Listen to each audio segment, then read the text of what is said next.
Assalamualaikum warahmatullahi wabarakatuh. Hai anak-anak hebat. Selamat pagi, ketemu kembali dengan Bu Mami. Kali ini kita akan belajar tema 1, subtema 2, pembelajaran 3. Ayo kita belajar bersama.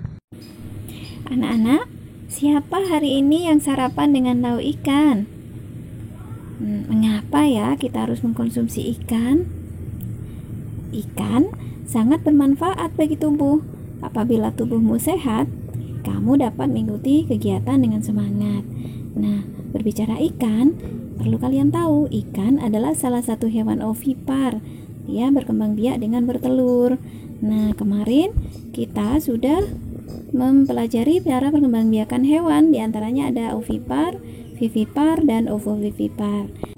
Kali ini kita akan cari tahu ciri-ciri dari masing-masing cara perkembangbiakan tersebut. Kita mulai dari yang pertama, ovipar atau bertelur. Nah, ciri-ciri pada hewan ovipar itu adalah yang pertama tidak mempunyai daun telinga. Nah, yang kedua tidak menyusui anaknya. Yang ketiga biasanya bukan keluarga hewan mamalia. Yang jelas ya, karena tidak menyusui, karena mamalia itu adalah hewan menyusui. Yang keempat, tidak memiliki kelenjar susu. Sudah jelas karena tidak menyusui ya. Yang kelima, biasanya termasuk keluarga hewan unggas. Nah, unggas ini termasuk jenis burung seperti ayam, bebek, angsa, dan lain-lain. Ciri-ciri selanjutnya adalah hewan ini mengerami telurnya hingga menetas, dan telurnya berada di luar tubuh induknya karena dikeluarkan ya. Selanjutnya yang kedua adalah vivipar. Nah, ciri-ciri dari hewan vivipar ini adalah yang pertama memiliki kelenjar susu, karena ini termasuk hewan yang menyusui ya. Yang kedua memiliki daun telinga. Yang ketiga, penutup tubuh hewan vivipar adalah rambut. Yang keempat, hewan-hewan vivipar biasanya adalah kelompok dari hewan mamalia karena tadi memiliki kelenjar susu ya. Yang kelima, individu baru akan dikeluarkan atau akan dilahirkan dari tubuh induknya. Nah, tambahan lagi, hewan vivipar ini mengalami masa mengandung. Dan juga ada loh hewan vivipar yang tidak memiliki rambut, yaitu hewan vivipar yang hidup di air. Contohnya adalah paus dan lumba-lumba. Selanjutnya yang ketiga, ovovivipar. Nah, ciri-ciri dari hewan ovovivipar ini sebenarnya hampir sama dengan hewan ovipar. Hewan yang bertelur, tidak memiliki daun telinga, tidak menyusui, kemudian dia mengerami telurnya. Nah, telurnya dikeluarkan dari induknya. Nah, namun yang membedakan di sini, janin yang ada di dalam telur mendapatkan makanan dari cadangan makanan yang sudah ada di dalam telur. Nah, ketika sudah mencapai usia matang, nah, telurnya itu menetas dulu di dalam tubuhnya. Jadi belum dikeluarkan telurnya, tapi menetas dulu di dalam tubuh induknya, kemudian baru anak dari hewan tersebut dikeluarkan dari tubuh induknya. Itu yang membedakan ovovivipar dan ovipar. Nah, anak-anak, kita sudah mengetahui jenis-jenis hewan dan cara perkembangbiakannya pula, beserta ciri-ciri dari perkembangbiakan baik secara ovipar, vivipar, dan ovovivipar. Nah, sekarang kalian ada tugas. Tuliskan dalam bentuk peta pikiran perkembangbiakan hewan.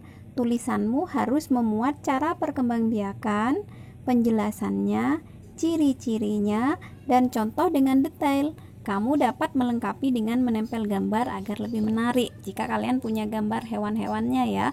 Nah, tugas kalian tuh ada di halaman 89. Berdasarkan jenis-jenis hewan, cara perkembangbiakan, dan ciri-ciri dari perkembangbiakan hewan tersebut, kita jadi tahu kalau Indonesia memiliki berbagai jenis hewan. Nah, hewan tersebut memberikan bahan makanan yang berlimpah dan juga bermanfaat bagi kehidupan kita. Karena hewan-hewan tersebut sangat bermanfaat buat kehidupan kita, bagaimana ya kita mensyukurinya? Nah, anak-anak, caranya adalah kita harus merawat sekaligus melestarikan hewan-hewan tersebut agar manfaat-manfaat dari hewan-hewan tersebut dapat kita rasakan terus-menerus dan tidak akan habis.